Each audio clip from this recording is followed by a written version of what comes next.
Nestled within the Columbia River Gorge lies one of Oregon's most breathtaking yet lesser-known waterfalls. Towering at 213 feet, this natural wonder is a testament to the powerful forces that shaped the Pacific Northwest. Today, we embark on a journey to uncover its history, geology, and the art of capturing its essence through photography. I hope you all enjoy. The trail to Elowah Falls is a short yet rewarding journey, normally winding through dense, moss-covered forests. Although now, much of this forest has been burned by recent fires. This landscape was carved by the Missoula floods over 15,000 years ago, creating the steep cliffs and valleys that now define the Columbia River Gorge.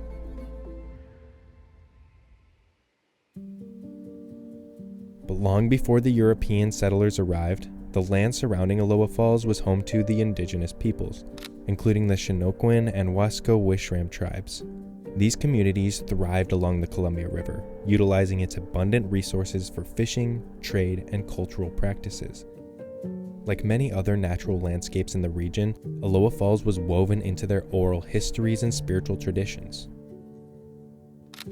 And in the early 1800s, the Lewis and Clark expedition passed through the Columbia River Gorge, documenting the immense beauty and rugged terrain of the region. By the late 19th and early 20th centuries, settlers and conservationists began advocating for the preservation of these lands, leading to the eventual designation of the Columbia River Gorge as a National Scenic Area in 1986.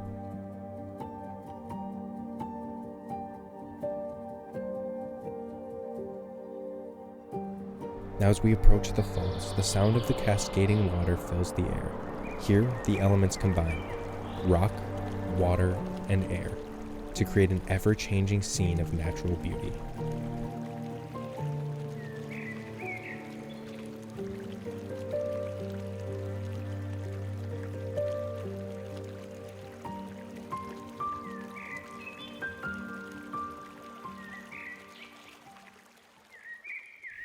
So essentially what I'm trying to do is use all of these mini waterfalls to my advantage, leading up into the big falls. So right now, my first composition here, kind of see, I'm using the mini waterfall in the foreground, trying to lead the eye up into the big waterfall.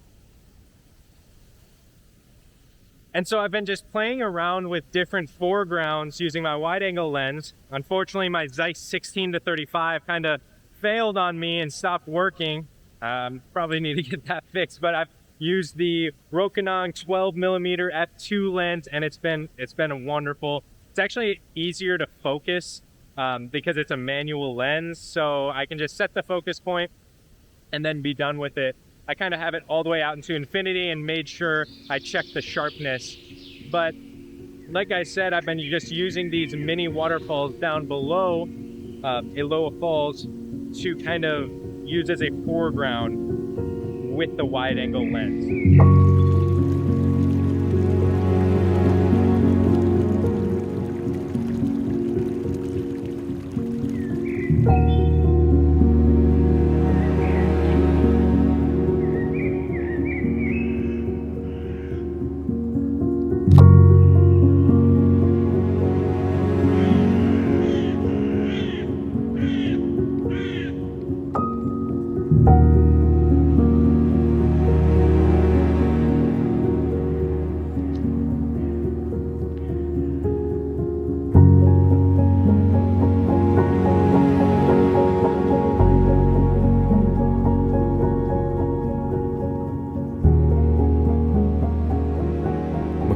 Creek, the water source of Elowah Falls, originates in the highlands above.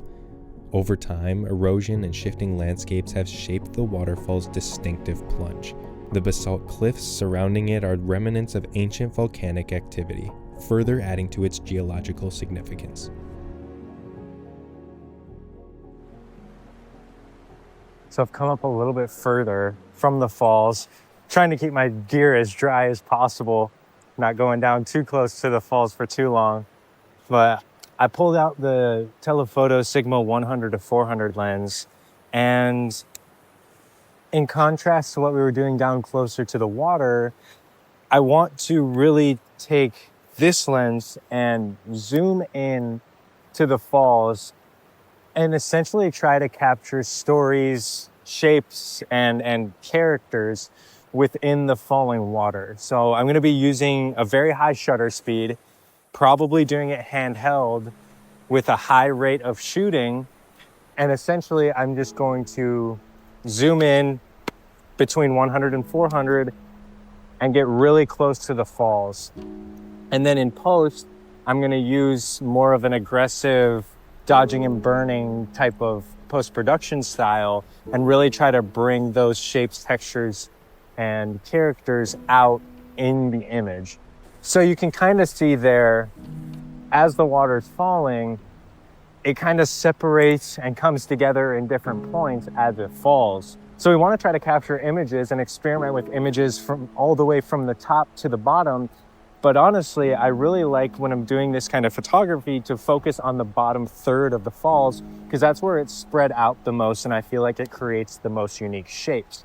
So I'm gonna sit here and even capture some of the spray coming off the waterfall and just see what kind of characters we can come up with here.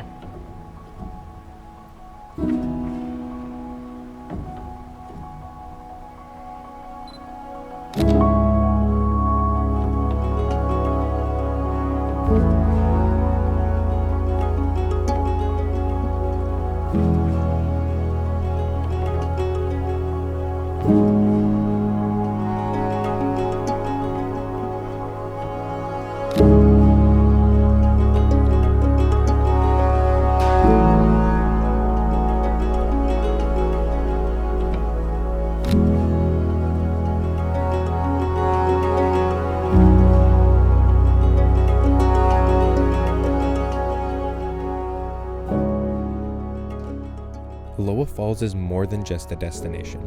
It's a reminder of the forces that shaped our world. The interplay of rock and water, light and shadow creates a scene that is never the same twice. For those who seek to capture nature's beauty, patience and observation are essential. Falls like these stand as a testament to time, resilience, and nature's unrelenting power. Whether you're a photographer, a hiker, or simply just a nature lover, it offers something for everyone. Perhaps that's the true beauty of places like these. Each visit unveils a new perspective, a new story.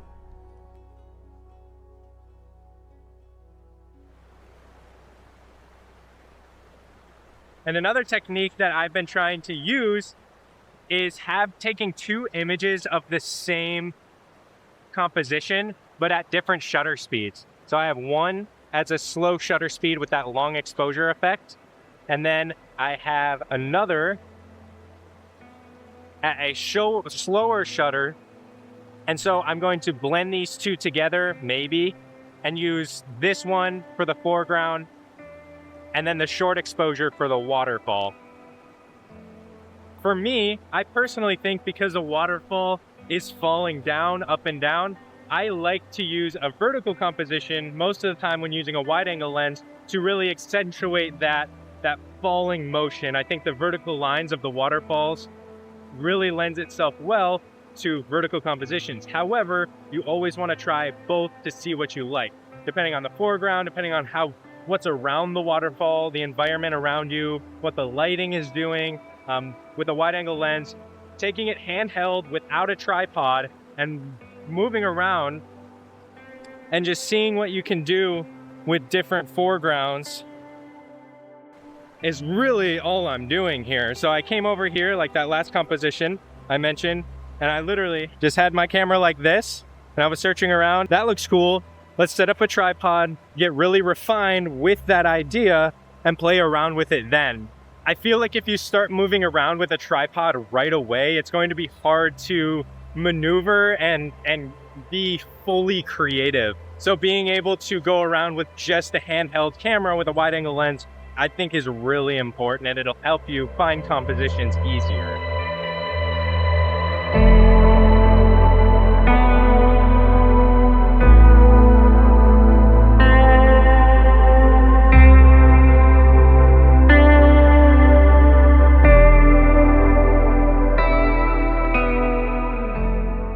Shutter speed is key.